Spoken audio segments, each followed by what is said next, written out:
பைக்கை திட்டுவேன். அது பழைய மாடல் அப்படின்றதுனால கோல்ட் ஸ்டார்ட் ஆகும். காலைல ஸ்டார்ட் ஆகும்போது சிரமமா இருக்கும். எல்லாம் எடுத்தவனே ஏன்டா குடிக்கிறீல ஏன் ஸ்டார்ட் ஆக மாட்டேற அப்படின்னு அதுக்கு ஸ்டார்ட் ஆயிரும்.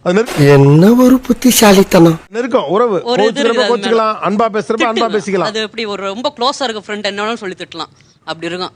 என்னம்மா நீங்க இப்படி பண்றீங்களாமா சார்? என்னுடைய கார் வந்து தினசரி எப்படி நம்ம ஒரு இடத்துக்கு பயணம் பண்ண புறப்படுறோம்னா நம்ம எப்படி நம்மளை தயார்படுத்திக்கிறோம், அதே மாதிரி என்னுடைய காரை நான் தினசரி அதை க்ளீன் பண்ணிட்டு அது என்னமோ தெரியல அதுக்கு உண்டானத பூவெல்லாம் உள்ளர அந்த கிளாஸ்க்கு உள்ளர பூவெல்லாம் வச்சு ஒரு நாள் தவறாம அதை நான் பண்ணிட்டு இருக்கேன் 15 வருஷமா.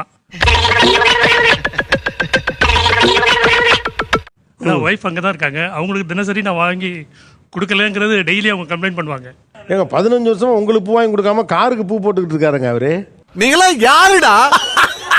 அதை கேட்டா அது ஃபர்ஸ்ட் ஒய்ஃப் அதுன்னு தான் சொல்றாரு சார். எனக்கு வாங்கியே தரமாட்டாரு. கார்ல ஃப்ரெஷ்ஷா பூ இருக்கும். டெய்லி பாத்தீங்கன்னா ஃப்ரெஷ்ஷா பூ இருக்கும். டெய்லி காரை தடைச்சிருவாரு. ஐயோ, ஒரு பைத்தியக்கார பைலட் அந்த மாட்டிட்டு பாரு. அது அவருக்கு எங்களை விட கார் மேல ரொம்ப ஒரு அபிமானம் வச்சிருக்காரு. எவ்வளவு முழம் பூ வாங்குவீங்க ஒரு நாளைக்கு காருக்கு? அது ஒரு முழம் வாங்கிடுவேன் சார் தினசரி. எனக்கு கூட பொறாமையா இருக்கும். அட என்னோட ஏத்த நீ வயிற்று பிடிங்கிட்டேன்னு கூட தோணும் சமயத்துல எனக்கு. இப்ப என்னம்மா நீங்க இப்படி பண்றீங்களாமா? இந்த பூ வச்சிருக்கீங்களா, இது வாங்கி நான் தான் சார் வாங்கிட்டேன். நீங்களா வாங்கிட்டேன்? ஃப்ரைடே நானே வாங்கிட்டேன். பாய் ஒரு நிகழ்ச்சி பண்ணி கூட்டி வரப்ப கூட காருக்கு ஏன் டெய்லி பூ வைக்கணும்னு தோணுது? வந்து இப்ப நான் நம்மள அழகுபடுத்திடுறோம்ல சார் தினசரி. நம்ம பொறுப்புக்குள்ள நம்ம எப்படி நம்ம புறப்படுறோம், நம்ம சரி எல்லாம் ரெடி பண்ணி அதே மாதிரி அந்த கார் வாஷ் பண்ணி அதுக்கு அது ஒரு உயிருள்ள பொருள் மாதிரி நான் பாக்குறேன். ஏங்க உயிருள்ள ஆள் தான் இந்த நேராவே உட்காந்துருக்காங்க, அவங்களுக்கு ஒண்ணுமே வாங்கி கொடுக்கறல. அப்புறம் அவங்களுக்கு நான் தனிப்பட்ட முறை செய்வேன் சார், அது என்னுடைய கடமை. அது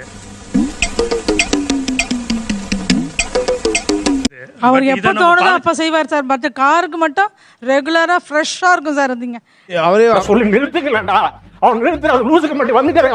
அவரே எப்படி அங்க அழகா அப்படி பூலாம் செட் பண்ணுவாரா காருக்குள்ள? ஆமா சார், எல்லாத்தையும் காரை அப்படியே அழகா வச்சிருப்பாரு. உங்களுக்கு மாதிரி என்னக்கா தலையில வச்சு விட்டுருக்காரா? அதெல்லாம் கிடையாது. வாங்கியே கொடுத்ததுல வாங்கி கொடுக்கறதே பெருசு, அதுல தலையில எங்க சார் வைக்க வராரு? ஏன் விருப்பம் இல்ல? அப்படி விருப்பம் இல்லையா? அப்படிங்கிற இல்ல சார், அப்படி இல்ல. உன்னால என்ன பண்ண முடியுமோ அதை பண்ணிட்டேன். விருப்பம் இல்ல சார், அபிமானம் அது மேல அதிகமா வச்சிருக்காரு. அதுதான் உண்மை. இல்ல அதான் எனக்கு இப்ப நீங்க சொல்றது பார்த்தா நீங்க ரெண்டு மாதிரி புரிஞ்சுக்கலாம். காரை உயிருள்ள ஒன்றாக பார்த்தல் ஒண்ணு இருக்கு. ஆமா ஆமா. ஆனா நீங்க பாக்குறது அப்படி தெரியல. காரை மனைவியாகவே பார்க்கிறீர்கள். அது அப்படி கூட எடுத்துக்கலாம். ஏன்னா மனைவியா பாக்குறேன், அந்த அளவுக்கு பாசமா இருக்கணும் அதோட. அதெல்லாம் சிரிச்சுக்கணும். அது வந்து ரொம்ப அப்படி அது தினசரி. உங்களுக்கு கல்யாணம் எத்தனை வருஷம் ஆச்சு? 87. ஏங்க அதை விட கூட இருக்காங்களே, இவங்க 30 வருஷமா இருக்காங்களே. மாற வேண்டியது நான் இல்லை, நீங்க தான். அது என்னுடைய கடமை சார். இது வந்து பாசத்தை வெளிப்படுத்துறது. புரியல. அதாவது கல்யாணம் பண்ணது கடமை, கடமைக்கு நான் எல்லாமே செய்யணும். நான் அவன் கிடக்குறான், இது நல்லா இருக்கு, அப்படியே போடு. உரிமை அவங்கள்ட்ட இருக்கு, நான் அதை செய்வேன். எனக்கு புரியல. இது கடமை, அது பாசமா? எஸ். என்னங்க எஸ்ங்கிறாரு? நீங்க அந்த காரை அவர் கொஞ்சுவாரு கும்பிடுவாரு, நீங்க திட்டுவீங்களா? சட்டையே பண்ண மாட்டேன் சார். அது வந்து நின்னா என்ன போனா என்ன, அதை பாக்குறதே இல்ல. நல்லா இருப்படா போடா, ஒன்னெல்லாம் ஒண்ணும் பண்ண முடியாது. ஆக்சுவலா நீங்க என்னென்னமோ சொல்றீங்க. அப்பெல்லாம் கூட எனக்கு அது உயிருள்ள பொருள், உயிருள்ள ஒன்றுன்னு தோணல. ஆனா அவங்க சொன்னாங்க நான் அதை சட்டையே பண்ண மாட்டேங்க அப்ப நாங்கள் அப்பதான் அது உயிர் இருக்குன்னு தோணுச்சு.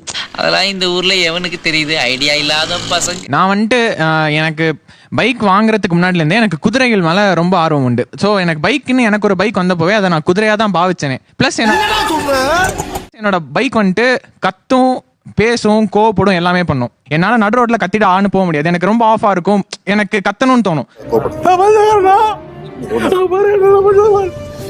அப்போ என்னோட எக்ஸாஸ்ட் எனக்கு பதிலாக கத்தும். ஸோ என்னோட எமோஷனை அந்த வண்டி கன்வே பண்ணும். ஓகே, வேற? ஓ, நீ அப்படி வரியா?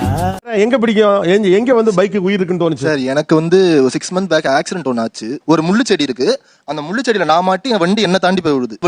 நம்ம குடும்பத்துக்கு இதெல்லாம் தேவையா?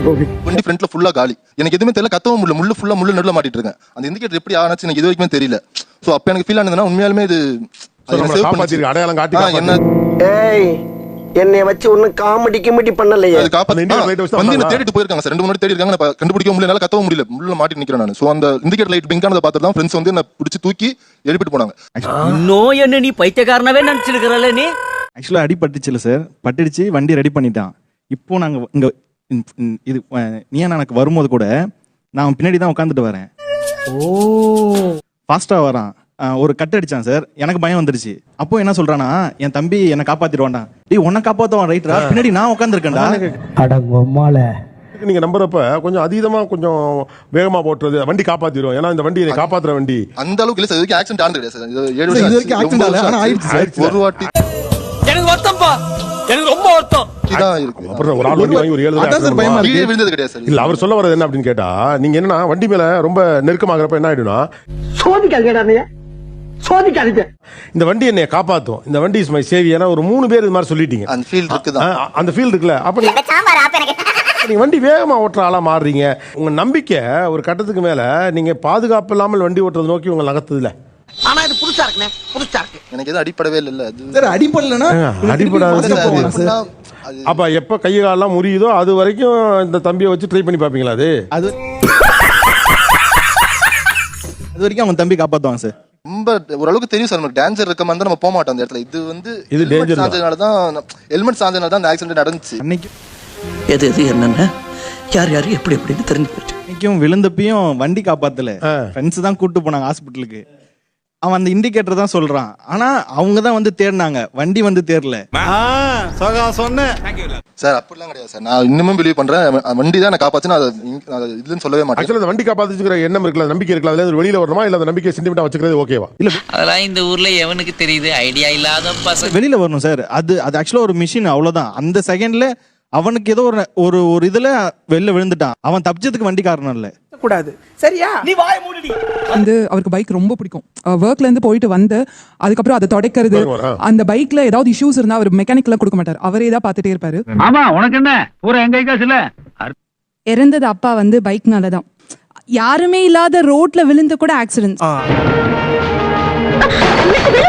ஆக்சுவலா அவங்க என்ன சொல்றாங்கன்னா வந்து பைக் காப்பாதாதுன்னு சொல்றாங்க. பட் நாங்க என்ன சொல்ல வரோம் அப்படின்னா, மிஷினா இருந்தாலும் அந்த மிஷின் வந்து எப்படி ரியாக்ட் ஆகுங்கிறது அது கூட இருக்கதான் நமக்கு வந்து தெரியும். இன்னும் என்ன நீ பைத்தியக்காரனவே நினைச்சிருக்கிறல்ல நீ?